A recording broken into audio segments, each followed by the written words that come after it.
আসসালামু আলাইকুম প্রিয় ভিউয়ার্স। আশা করি সবাই ভালো আছেন, আমিও ভালো আছি। বাংলাদেশ ক্রিকেট কোন দিকে যাচ্ছে কেউ জানি না আমরা। বাংলাদেশের খেলাটাও কেমন অনিশ্চিত হয়ে গেল।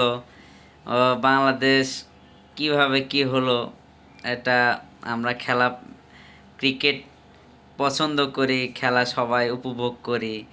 বাংলাদেশ সবার সাথে খেলবে এটাই আমরা আশা করি, কিন্তু তার মধ্যে দিয়ে বাংলাদেশে যে বিভিন্ন রকমের ঘটনা ঘটে যাওয়ার পর এখন পুরোপুরি বাংলাদেশ খেলতেই পারছে না।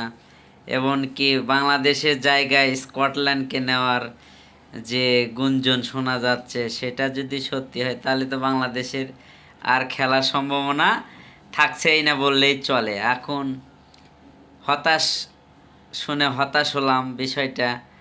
তাহলে খেলা দেখবো কি করে? আর দ্বিতীয় কথা হচ্ছে, বাংলাদেশ ক্রিকেট বোর্ড এবং সরকার যেটাই সিদ্ধান্ত নিক সেটাই আমরা স্বাগত জানাই। তাছাড়া ক্রিকেটের মধ্যে ভালো মন্দ থাকবে এটাই স্বাভাবিক, কিন্তু এটা একদমই কেমন একটা হয়ে গেল। বাংলাদেশ ক্রিকেটে খুব ভালো ভূমিকা রাখছে সবার চাইতে। এখন দেখার বিষয় শেষ পর্যন্ত বাংলাদেশ খেলতে পারে কি না। আর বাংলাদেশের জন্য দোয়া এবং ভালোবাসা রইল। সে পর্যন্ত সবাই ভালো থাকবেন, সুস্থ থাকবেন। আসসালামু আলাইকুম।